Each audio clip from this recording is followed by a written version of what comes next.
This video is brought to you by Aura.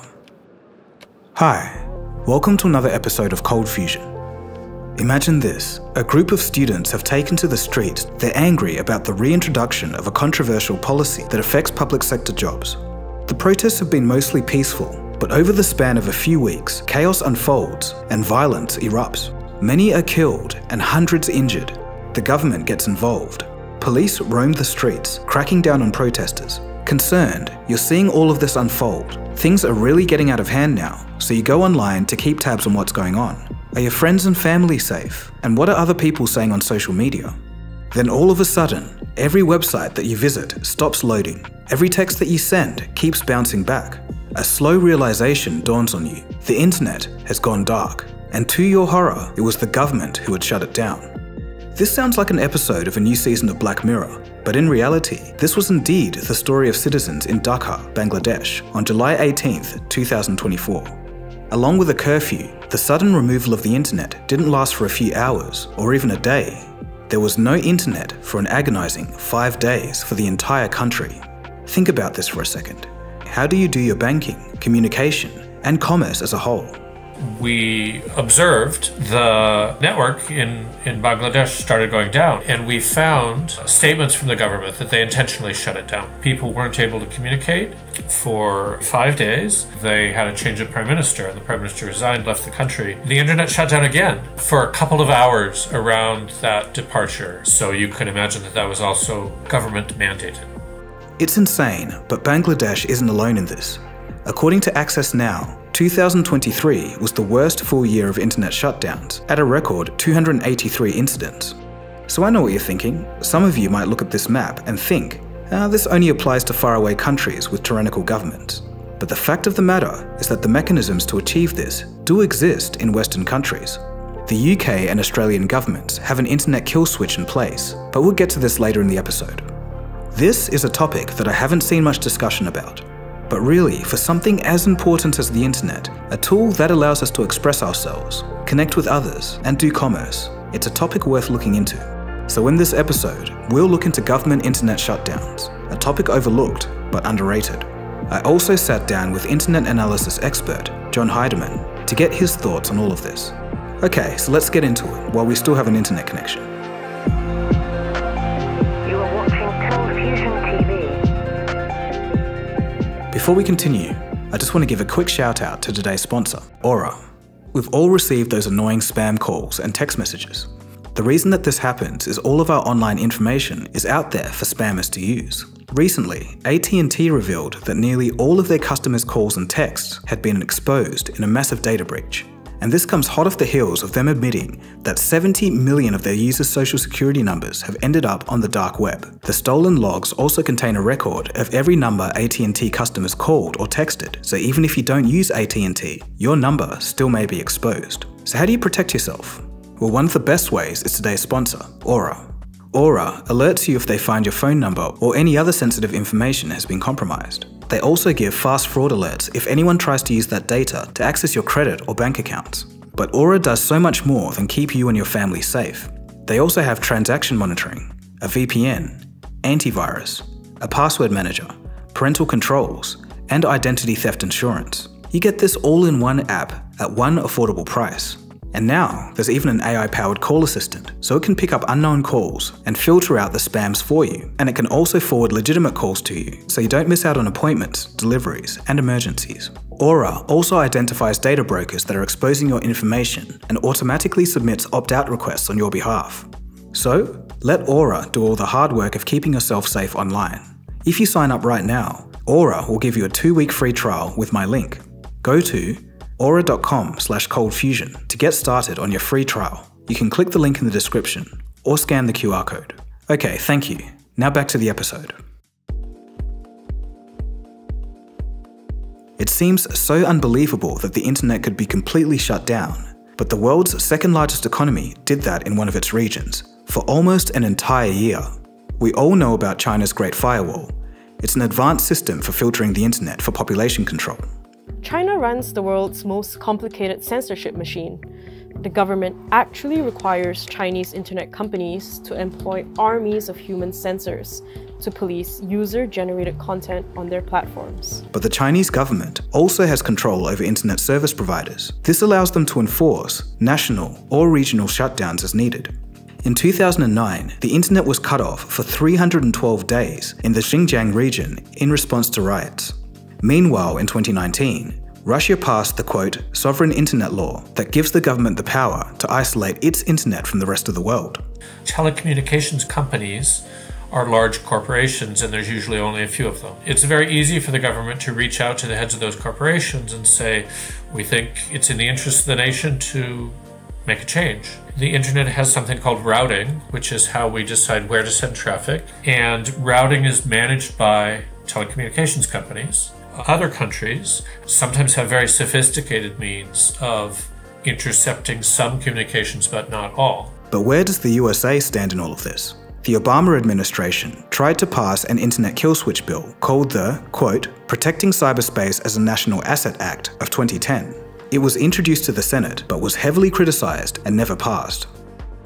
In the United Kingdom, if there's an emergency that can cause, quote, serious damage to political, administrative, or economic stability, the government can shut down the internet. The Communications Act of 2003 and the Civil Contingencies Act of 2004 gives emergency powers to the government to suspend the internet, and this is done by ordering service providers to shut down internet operations. A UK government representative said, quote, it would have to be a very serious threat for these powers to be used, something like a major cyber attack. These powers are subject to review, and if it was used inappropriately, there could be an appeal to the Competition Appeal Tribunal. Any decision to use them would have to comply with the Public Law and the Human Rights Act, end quote.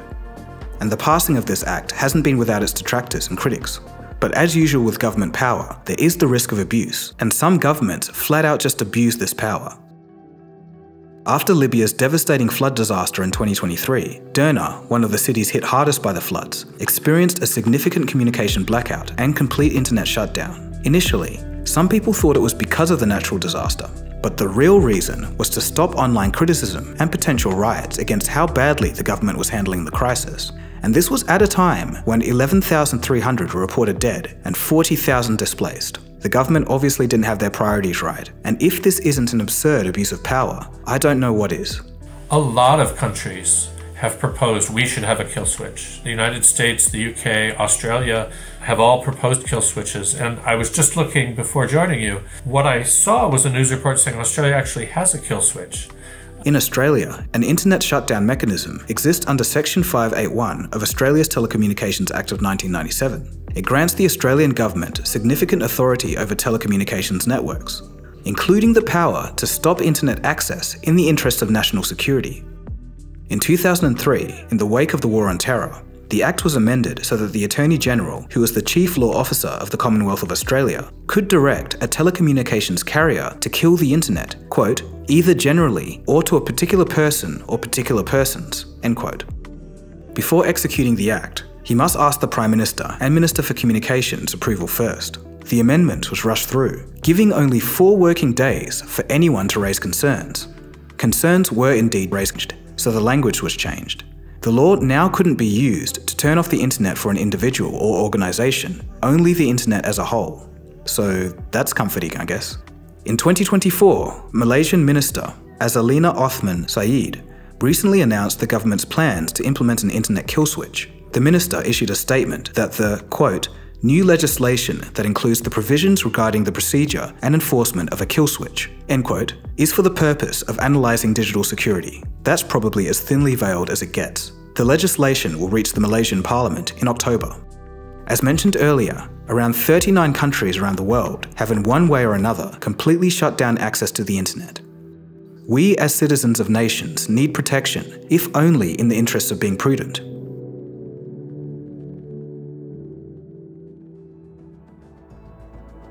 In 1948, the United Nations General Assembly adopted something called the Universal Declaration of Human Rights, an international legal document that outlines fundamental human rights and freedoms, such as the right to life, equity and non-discrimination, right to freedom of work, freedom of education, and so on. But what about a right to the internet? Just 15 years ago, this might have sounded absurd, But today, the internet is the infrastructure on which modern society is built. Because of this, it's no wonder that the UN has declared internet access a human right and deemed internet kill switches as illegal, and this was in 2016. In practice, however, while there's significant international pressure against internet shutdowns, there's no binding international law that bans governments from doing such actions. In Bangladesh, the primary reasons to shut down the internet, as cited by the government, was to stop misinformation and rumours from spreading. But does it actually help? The busy streets of Dhaka are deserted with burnt vehicles and bricks strewn across the roads, and the protesters have gone on a rampage at many police stations and government establishments. There's a complete internet and telecom shutdown that is in effect in a move to curb the violence. So misinformation is a real challenge. And I guess if you shut the internet off, nobody's looking at Facebook. In that sense, it's, quote, successful. It's a very heavy-handed maneuver, though. The other thing I was thinking about in misinformation, I mean, in the United States right now, there's been some debate about what role the government should have in intervening in the spread of misinformation on social media. I don't think anyone's proposing shutting down the internet, but people are talking about the role of interactions between the government and social media sites. And how do you label misinformation on social media? And I think those are things we all have to grapple with, and there's different points of view about that.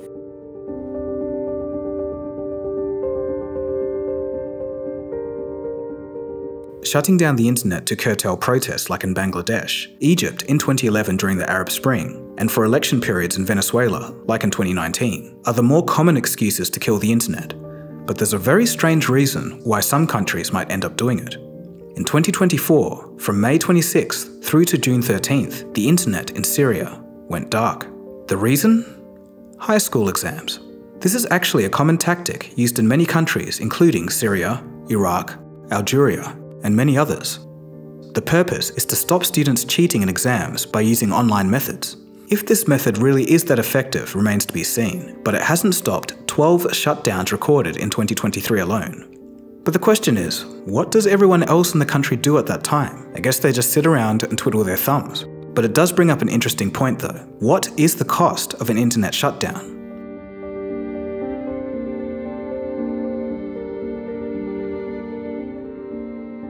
Beyond the tragic loss of life and injuries, the recent internet shutdown in Bangladesh has seen immense economic damage, as you can imagine.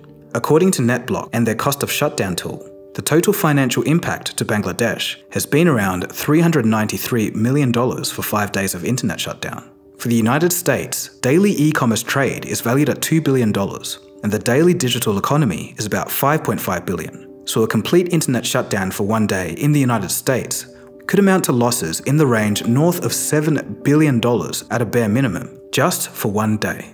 But back to Bangladesh and the internet shutdown. It's estimated that there's over 1 million freelancers that operate out of Bangladesh. That's 1 million people who depend entirely on the internet for their careers. And this isn't just for work within the country, but to deliver projects abroad. And suddenly, their entire livelihood is gone. And the worst part is that they have no idea when it's coming back. And this isn't to mention the impact on hospitals, banking, and other critical industries that rely on the internet to operate. So it's not just the dollar value, but humans and their daily life is at stake with internet shutdowns. Imagine the economic damage that would have if your internet was shut off for 5 days, I think a government's got to think very carefully before they take such a decision because of the economic implications, much less the social implications.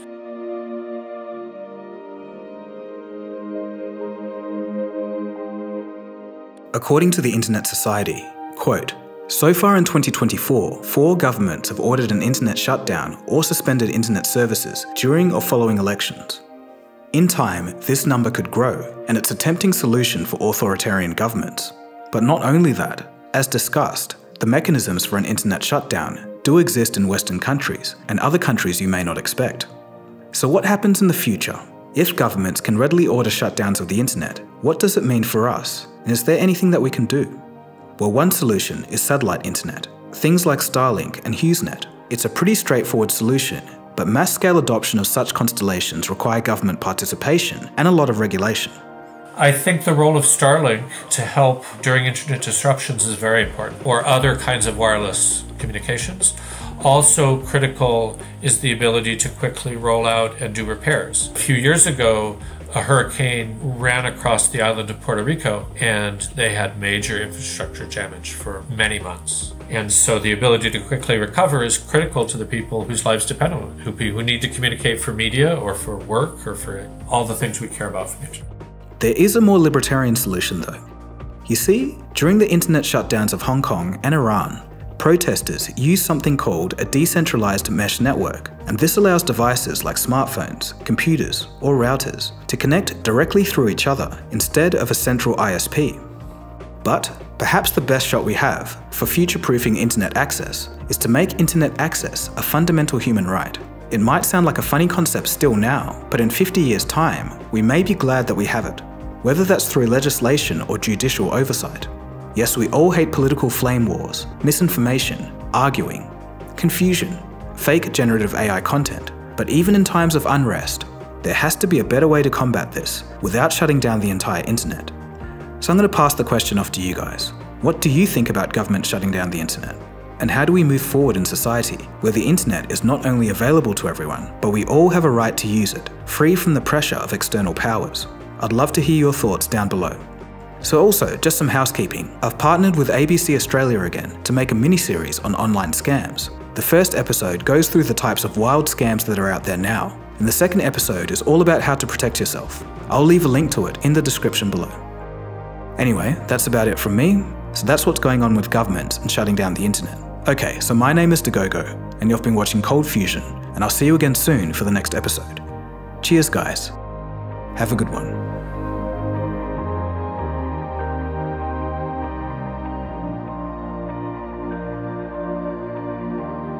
ColdFusion. It's new thinking.